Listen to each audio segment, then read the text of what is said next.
All right. Hello, everybody, and welcome to this week's Node API meeting. Before we get started with our regular agenda, does anyone have any announcements they would like to make? No? All right, then let me share my screen and we'll get started with our normal agenda. All right, so we have milestones here. First one that we have is drive towards full coverage.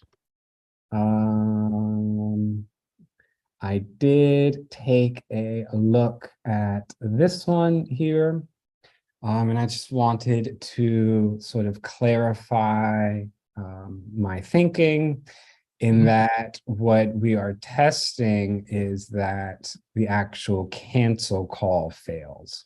Is that correct? Yes, it is. Yeah. Right. Okay. So what we have here is you're using a conditional variable so that when you queue the work to start and it begins executing here, so you queue it to start and then you wait for this ready to become true, which initially is false, and it gets set to true here, and then you do the notify. So then this continues, and then you cancel, and then this ends up throwing. Yep. Okay. Yep, that looks good to me. So then in this case, when the cancel fails, is the normal on okay then supposed to execute? Yeah, so I think normally I think in the previous test I threw in error cases, but then I think that conflates the sort of the JavaScript exceptions we're going to catch from JS side, so I just kind of left them blank. Gotcha. Okay. Yeah, well, and then you have this try catch here. So you try to cancel it, and then you would get this throw here. And then if it catches, task failed to true, and then you expect it to be true. Yes, this looks good to me.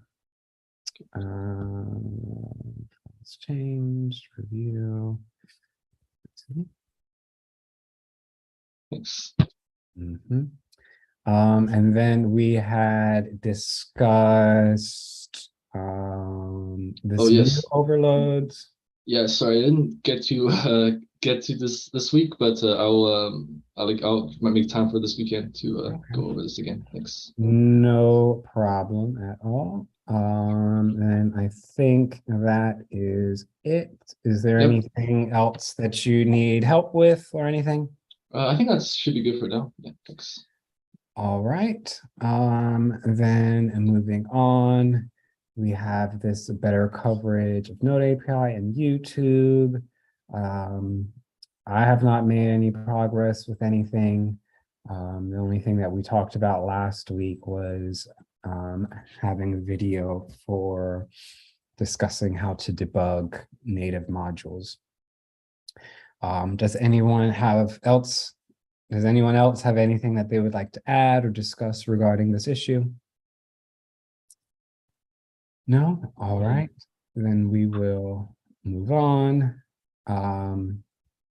We have add list of non-C language bindings. This is what Nicola was working on. I can't see the participants, so if he ends up joining later, can someone let me know? But yeah, Nicola is working on this, and we had discussed to create a new page in the repo, like a new markdown page, and then a link to that page in the core API docs so that it'll be easier for us to maintain and edit in the future. So hopefully next week when Nicola joins, we'll be able to find out the progress on this. Actually, on the same note, I was also wondering lately, then somebody asked me about Node API. Is a kind of somewhere list of all these Node API bindings to different JavaScript engines? I know that we had something for JavaScript. We have I think we discussed this multiple times, but I wonder if we have this list somewhere ready. Yeah, we discuss the other engines when we like add or modify the API just to make sure that the engines would support it, but I'm not exactly sure we have a list of those bindings. So I think it's worthwhile just to mention that that it should be if we could add the list of those other JavaScript engine bindings to this documentation as well.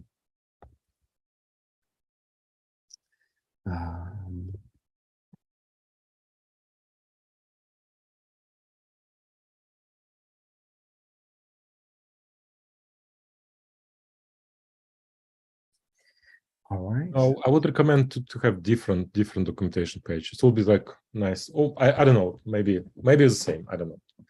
But just kind of yes. From one, it's if you like, it's like Node API. It's like some kind of layer, right? Like it's API. But on the one side we have like different implementations of this API. On the other side we have different users of this API. If you like different language bindings, like different users and different implementations.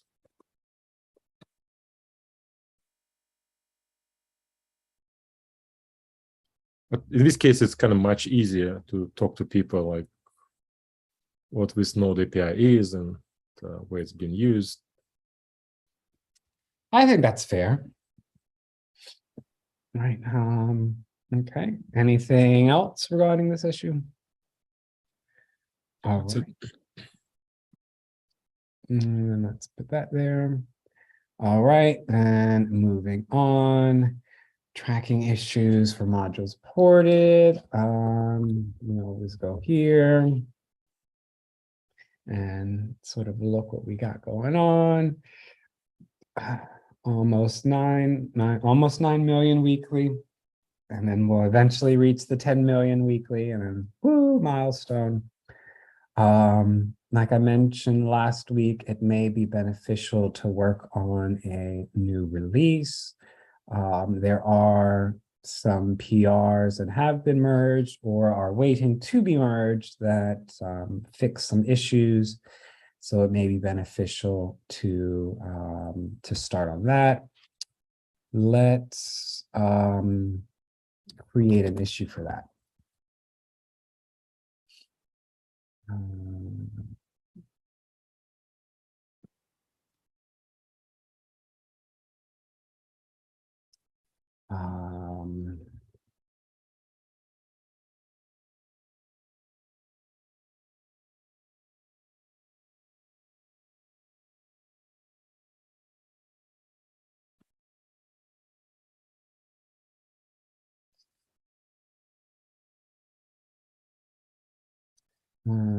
Performing a new release.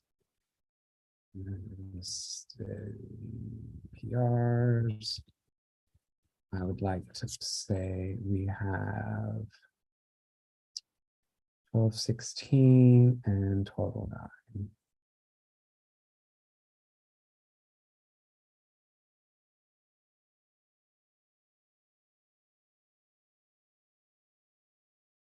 All right, and I guess that would end up being 510 maybe.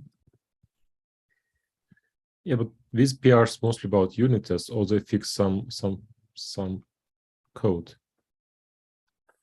They are okay. So we have 2 PRs. One is for removing the unknown array type. Oh yeah. Okay. Yes, In this case, the other have at least minor update. Yes, you're right. Sorry. All right, and I will submit this. We discussed that.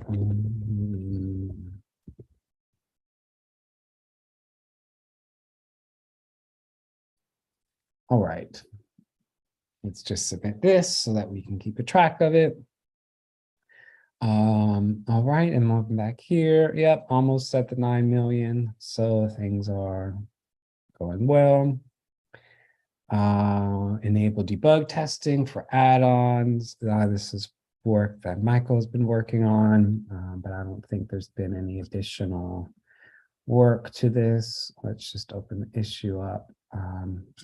Yes, nothing new.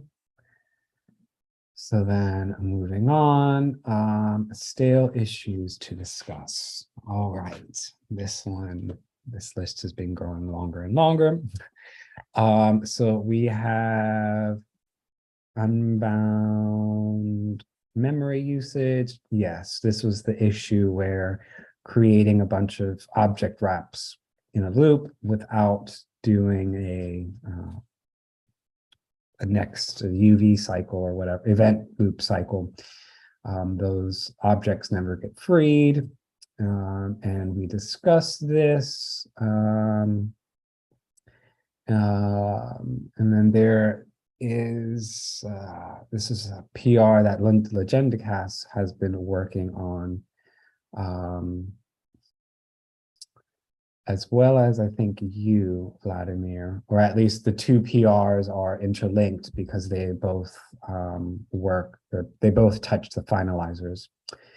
And I don't believe Legendicast is on this call.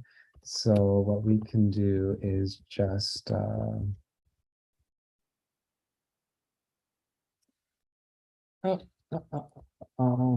look at if there's been any new discussion on his PR. This one I think is his. And let's see. Nope, nothing new. This is something that Michael's posted almost 2 weeks ago. But I guess next time when Legendicast is on the call, we'll be able to discuss that with him. Yeah, I think he said a few weeks ago that it seems like there is some another issue and he wants to create another PR. So, and complete another PR before he gets back to this one.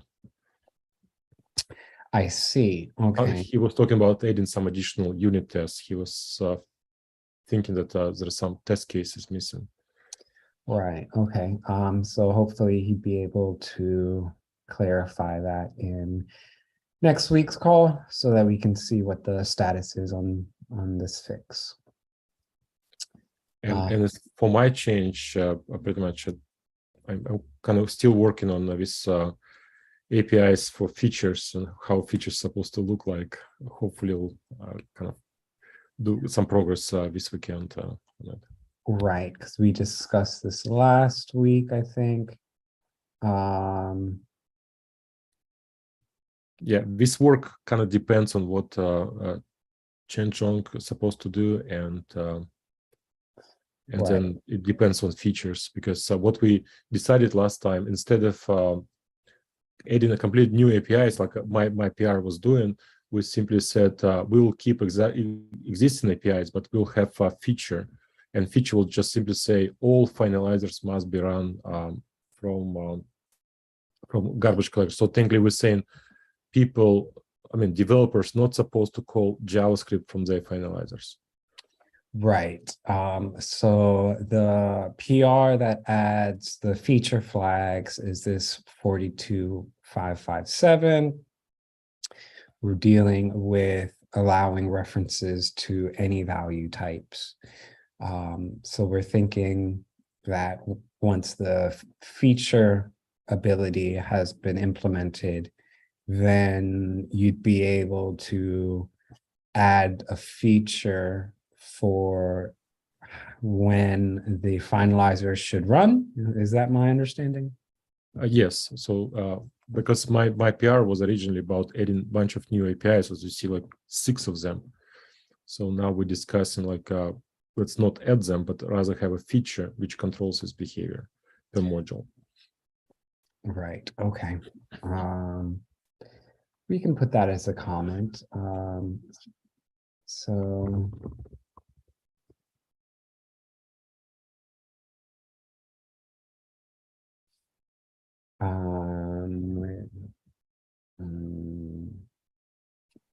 that this PR is dependent on the feature flags implementation inside. Every time I move my mouse to the top, I get that zoom bar. Let's see, 42557.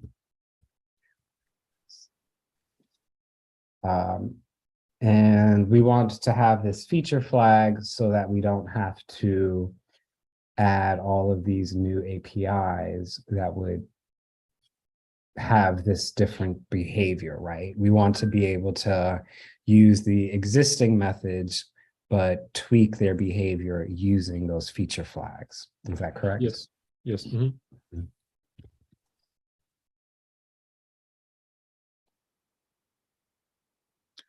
And the way I currently think about this feature flag that we'll have a predefined feature set per each Node API version, plus we'll have ability per module people to override this set of feature flags.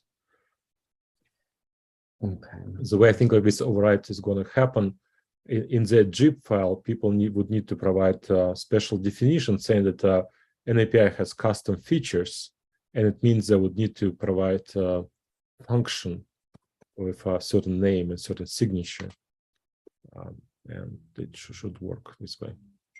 So depending on this kind of macro definition, we'll choose either to use this user function to get a set of features or use default function to get a set of features.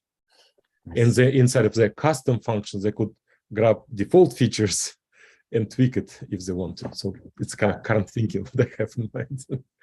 Gotcha. All right. Modify existing API behavior for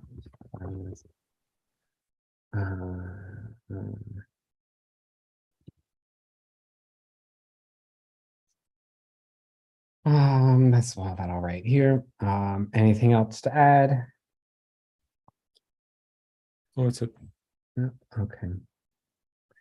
So we have that. All right. So that's it for the object wrap native objects. Then we have signal does not trigger the thread safe function. I've actually created a PR for this one, 1216. I'm worried though that we were talking about thread safety earlier today. I'm wondering if one of these tests are hanging. No, still compiling. Okay. Well, we can just quickly go over the implementation real quick. So what we had discussed for what the signals should do is trigger the progress callback with no data. So what I saw in one of the existing tests is this chunk of code here that you can call progress send with the null pointer and 0 data. And this is basically what the signal should do. So I looked at the send implementation, which is, if we go down, I think it is. Yes, so here's the send implementation, which just does send progress data and count. So what I changed was for signal, it also does the send progress for null pointer and 0. And this is fixed for both the async progress queue worker as well as the async progress worker. And I modified the tests. So this is the async progress queue worker, where before actually doing all of the sending of the progress, there's an initial signal that gets sent. And what we check is, and I also added this test case count. And this gets incremented on every call to on progress. So on the first call to on progress, if the count is not 0, which it should be because Signal has 0 data, it would set an error. And then likewise in the async progress worker, I left the block of code that was allowing you to do send of null pointer. And then I just added a new call for Signal and modified the test here so that if on the first 2 calls, if the count is not 0, then you have an error. Otherwise, on all of the subsequent calls, the count should be 1. And that is basically what this PR is doing. And there was a hang on one of the PR runs, so I may need to rework something here, I think. Yeah, so basically, like general notes here about then I use this conditional variable. You can just simply say wait, because according to especially POSIX standard, it can have sporadic wake ups. Yes. So you do need to have a loop. Yes, that is what the previous, there was another thread safe function test case that was hanging, and it was because it didn't have that method to call. So I think it needs to be worked similarly to how Jack did it in his failed task cancellations, where he has this Right. this here. Yeah. Yeah. So Makes if you sense. provide Lambda and you check in some specific flag, so internally they will do this loop for you. So this is the most safest and the best way to do it, actually. Right. Okay. That makes sense to me. So I'll modify this PR to use that method. Another kind of quick note is about like I've seen that you have new function name which has underscore in the end of name, right? I wonder if we can don't do it because it's I think it's not exactly kind of coding. Yes. Kind of standard what we do typically. This, I mean, we may be able to change it because I think it is a private method. And this execution progress, these 2 classes are friend classes, which allows it, or something like that. It's just that I did not add that method. It was already there. So I didn't. Okay. Yeah, I kind of just, the only major change that I did was these 4 lines here. These 4 lines in the tests. So I would be a little I don't necessarily want to change it because it's kind of already there, but I think we can yeah, it's fine, like as long as you don't introduce it, so yeah. Right, yeah.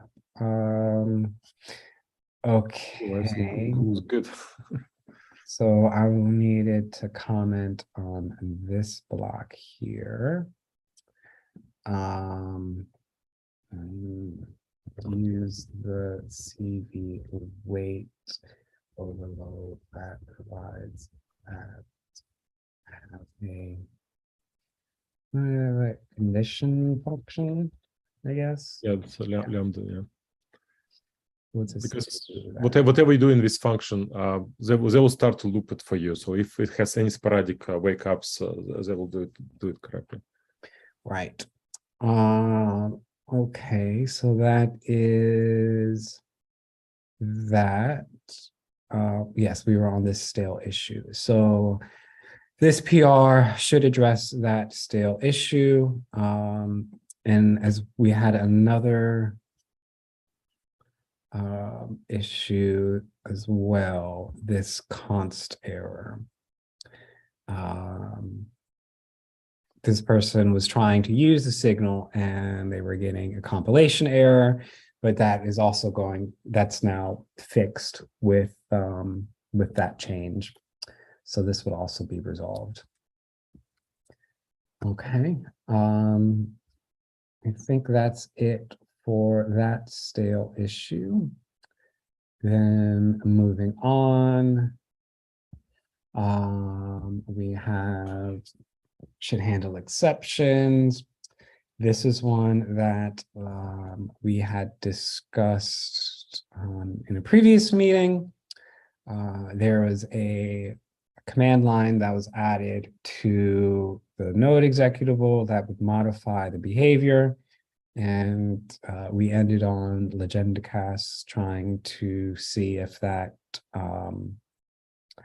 that flag, that runtime flag actually fixes the issue. And then if it does, look at adding a feature flag for it.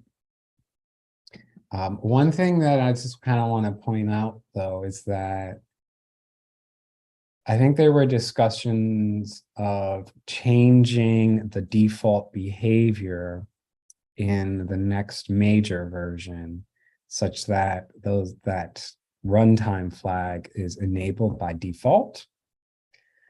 Does that sound familiar to people? Maybe. Sorry, Maybe not. I don't Right. remember details. Yeah, I think, yeah, I guess maybe next week we can discuss a little more about it then.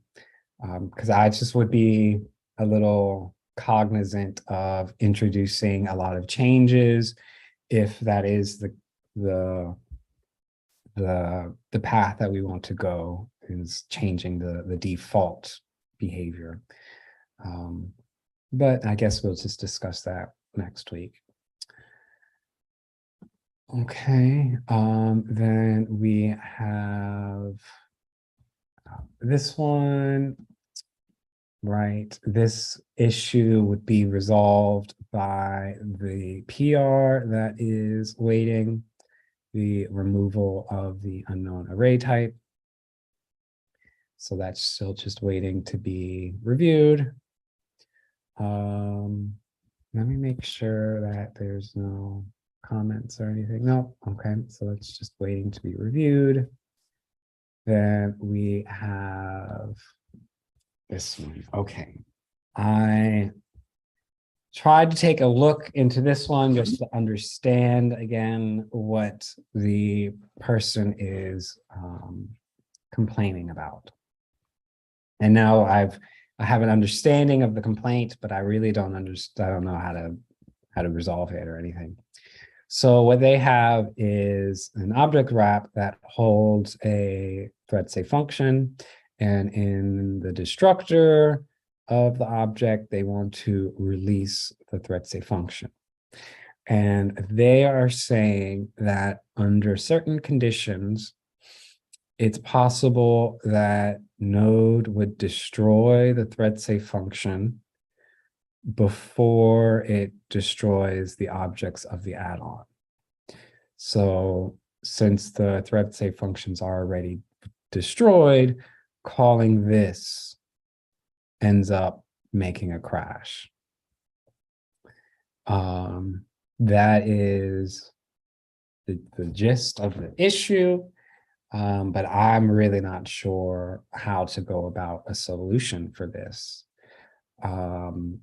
They're saying that this use case of thread safe functions being destroyed before the object, they're doing stuff with Electron and reloading the environment.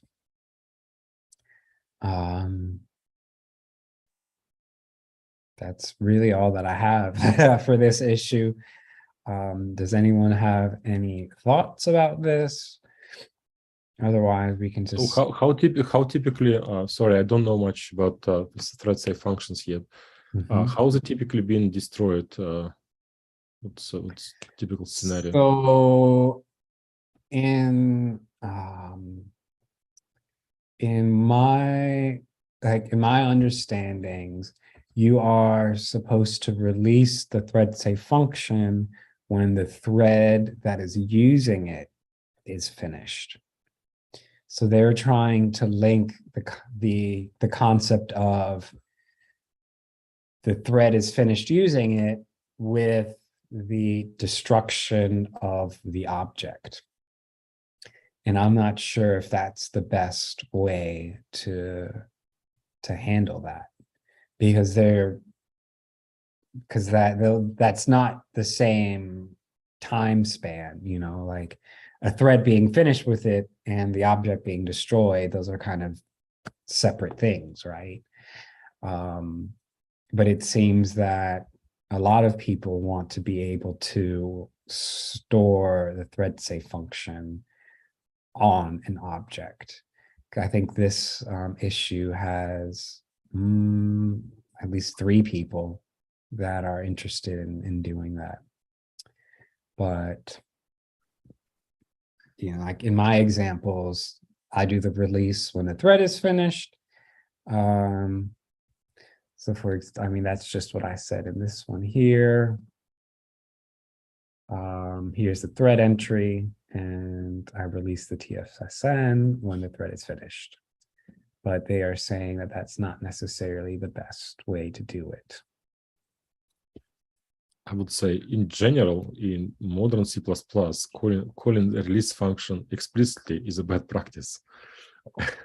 It's because in modern C++, people may have used exceptions, and the release function may never be called if exception raised. So technically, typical approach using some value classes, RII, or resource acquisition is initialization, right? So technically, whenever some object goes out of scope, it automatically would call this release for you.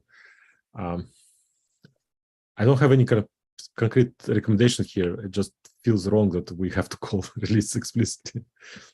Yeah, the reason you have to call release on the thread save function is because when you create the thread save function, you can say how many threads are using it, and you can also increase that number using this acquire method.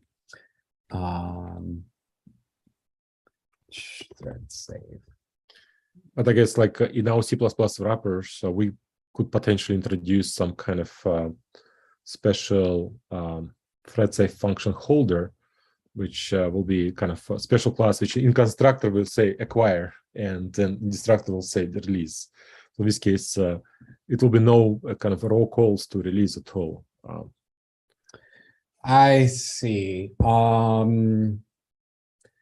I think we do not do that because,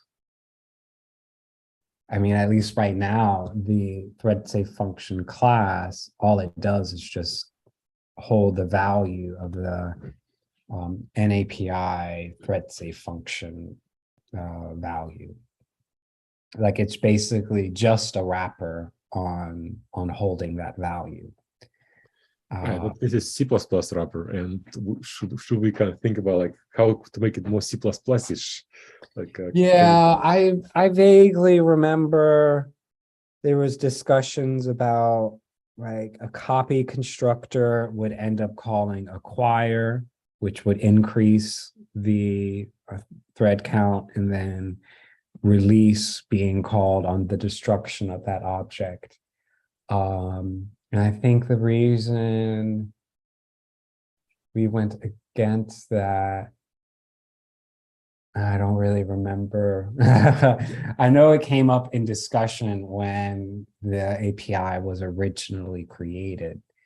I think it just happened to deal with, you know, if we did put acquire and release inside the copy and destructor, that there may be some use cases where those objects are being copied, where it doesn't necessarily need to acquire a new thread safe function or something like that. I think it was so that the our implementation would be simple so that we don't make any assumptions on how the user is trying to use the thread safe function. Right. It's perfectly fine approach, but what I'm saying, like, we can potentially add another kind of class which would allow you to control. It will be kind of thread safe function holder, so it will be different class which will implement this RAI kind of pattern, and pretty much all whatever like thread safe function provides. It will be just kind of smart pointer, if you like, on top of it. So with different class, so people can, if they ever want to do some interesting scenarios like this, maybe we can. It will be could be our recommendation instead of calling the release directly, like uses special smart pointer holder value. And, right, I see. I'm wondering though if it would still end up having, if it would still like be the like have the problem though. So imagine this now is not a thread safe function, but it is that holder that you're talking about. Right. So then all that's really different is that this release would be done inside this destructor itself so that the user wouldn't have to do it. But I still think that would end up causing this issue where the object is being destroyed after the resource of the thread safe function has been destroyed by Node internally. Then we need to come up with some concept that we have some safety around it. Yeah, like I don't know, because I guess in their stack trace they have this free environment, and maybe this free environment is destroying the thread safe functions before it destroys the objects. And if that's the case, maybe there needs to be a change in core itself. But I mean, I really don't know. I don't know how the thread safe functions are implemented in core. That was, I think Gabriel was mainly working on the core versions of the thread safe functions.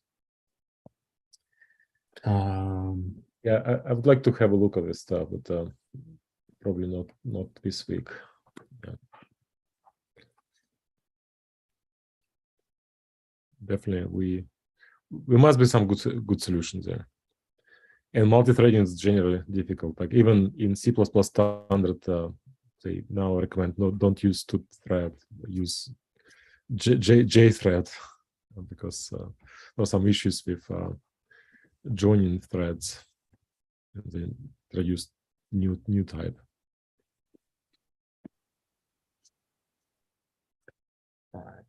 And then, so here they have free environment and then the object wrap. There's another stack trace, free environment, and then. In both cases, we see free environment first. So it's possible that we have some, like you said, maybe functions released before this object. It's quite plausible. Because during on environment free, we kind of ignore all this ref counting. We're just killing objects. Even ref count says like, oh wait, I still have 2 users. We're saying like, we don't care. We're just killing. Right. Mm.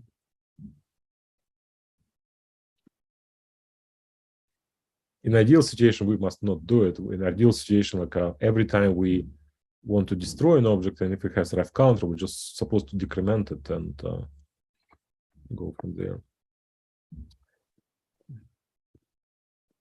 To verify the above assumption,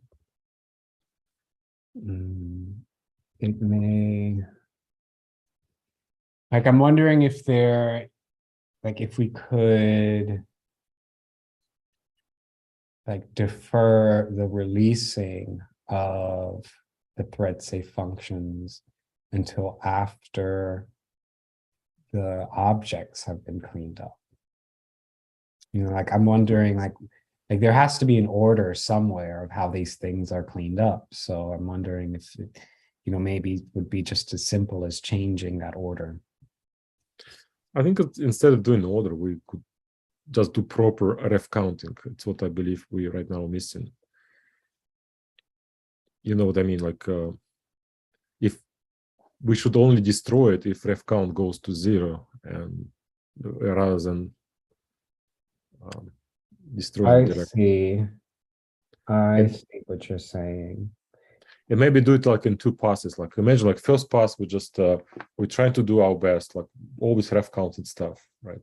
And if this first pass with all this different regular destruction does not produce, we still have something left over, then only after that we do this kind of direct deletion. So imagine if we freed up all these objects in 2 passes, right? Like one of them will, first of them will be kind of nice and good, and second one we're saying like, oh, there is something goes wrong with ownership. And ideally, we should probably kind of raise error over there, but we can just simply swallow it and just delete them directly. Whereas like today on environment destruction, we just deleting objects. We don't care, and because they deleted in random order, we will always have these issues as we see today. Right. Hmm.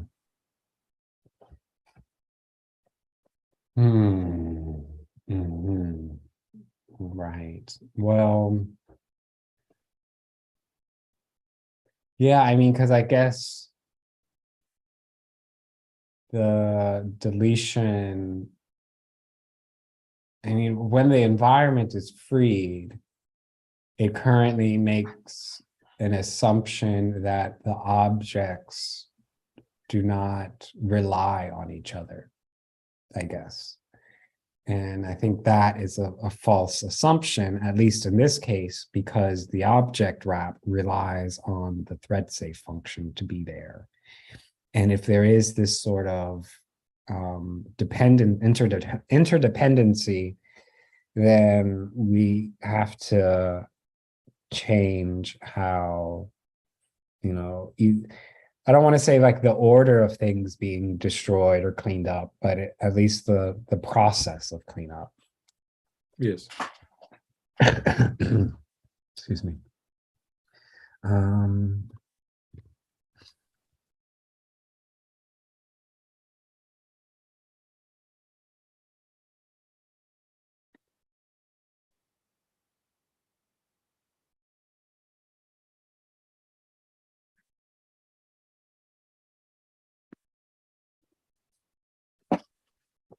yeah, that's all. Oh, no, we need to put an enter here. All right, that's all I got for this one. Just gonna put a comment. All right.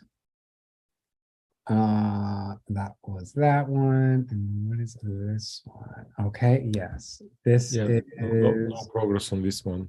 Let's keep it. okay. No worries. Then that is it for the stale issues. Can I add one more issue? I just found like it's exactly in this repo. If you click on issues tab. For Node add-on? No, it's API stable node. Like somebody put API quite important issue over here. See this first one, Electron 21 breaks compatibility. And I think we need to kind of, I don't know much about this area, but would be nice if we have it on our radar. Oh, this is a relatively new issue. Okay, let's see. Essentially calls to create external buffer fail with array buffer, new backing store, NVA talent, every buffer must be allocated. Oh.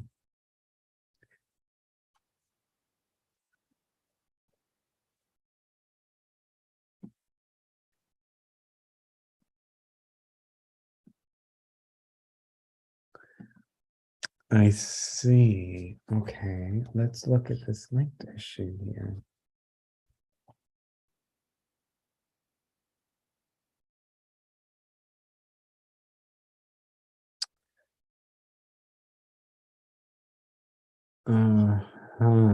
Okay. Well,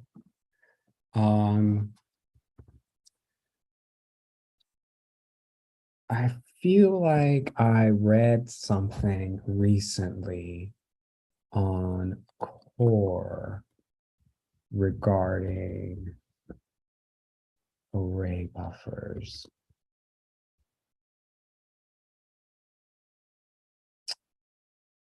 This.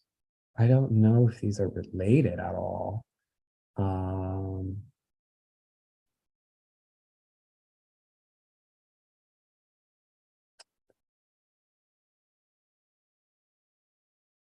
Yeah, I think we can take a look at the. I think deprecating or discouraging the use of an API, create buffer, create external buffer.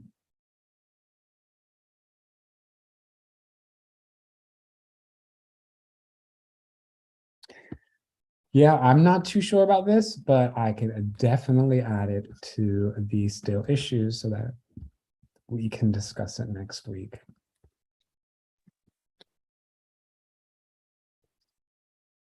So I don't know in this context, like what type of sandbox they referring to.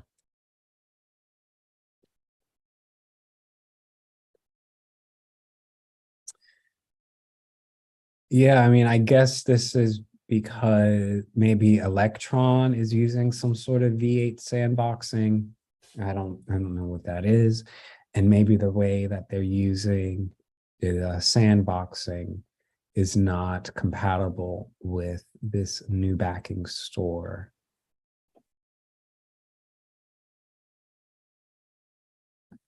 Yeah, that's really all that I got.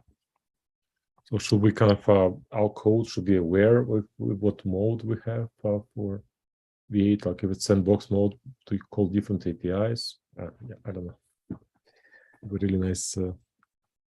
There may be a create external buffer. Let's see if we can find something real quick.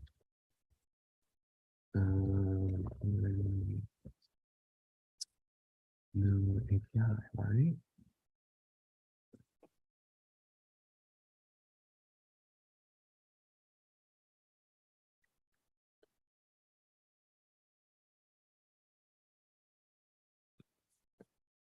Oh, we still use node buffer to do this stuff. Right, and this was, and then this node buffer new. That's sort of what this issue is about, saying that it's slow, and then Anna was saying something about using something else. Yeah, I'm not too sure about that. They may be related, but yeah. Okay. But again, I think like instead of introduce new API, I would rather have maybe feature which will just simply fix, provide a fix for existing API. So, because I believe this new API does not really introduces new parameters or something. They just say it will be fast one.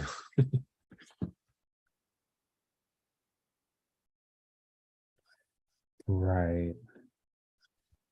Okay, we need to kind of probably look on this offline. Yeah, let's take a look at that, and maybe we can also discuss it next week when more of the team is here. All right, let's put that in. Okay, that is it for stale issues.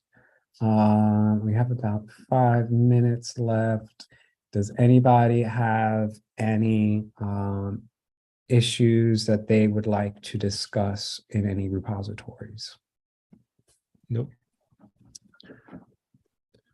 I guess I only have if no other kind of issues are. I have a question like I've seen like some of our repo, like this repo and samples repo, we have a little bit outdated npm packages. Wonder if it's okay if I can update them to latest and greatest versions.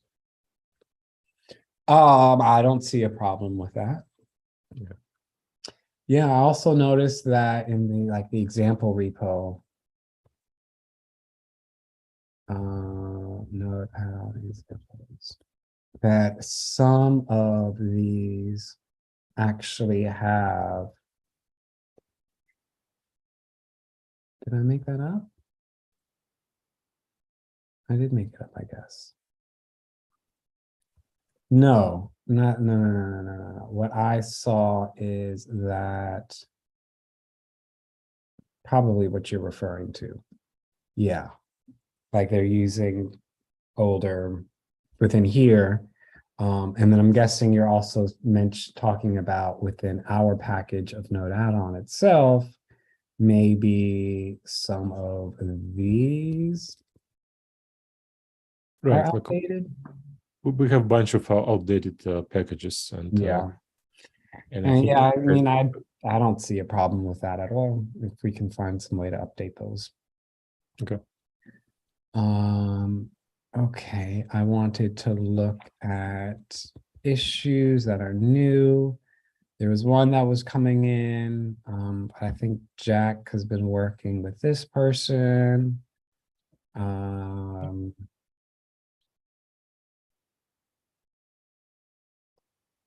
Yeah, I'm just gonna wait for, I've been sort of following this too. Just wait until this person comes back. Then that's it for there. Let's see if there are any here. That's the newest one there. I feel like I saw a PR recently, or at least discussions coming. Yes, this is what I ended up seeing recently in my email. Calling finalizer and not setting finalizer ran to true will cause a memory leak and ref base delete. Not too sure what that is supposed to modify, but I think there has been some earlier discussion here.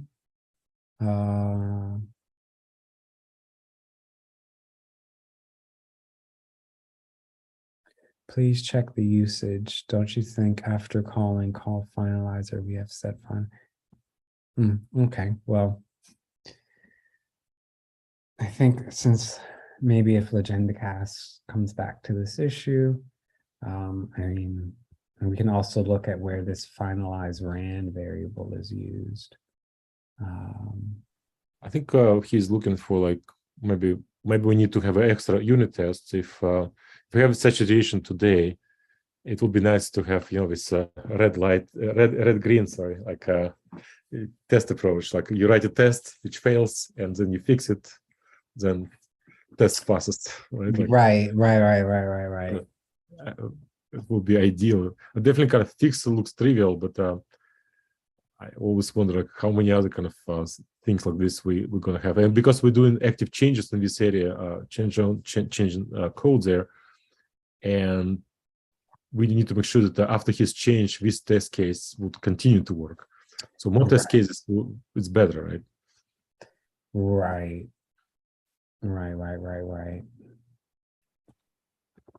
Just want to do a quick look here.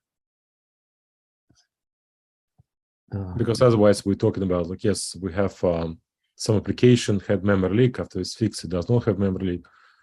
But better engineering approach would be to have a test which shows this issue, and after the fix, it shows that it's actually gone. Right, test-driven development.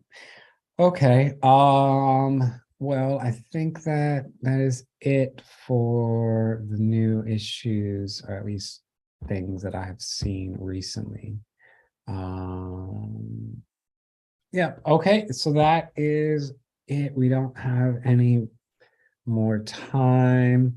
Just quickly, there was this last issue on the milestones for creating documentation on possible memory leaks, but I don't think any additional work has been done on this. All right, well, I guess that is it for this week's call. Does anybody else have anything they would like to quickly discuss? No? All right, then thank you all for your time, and we will see each other next week. See ya.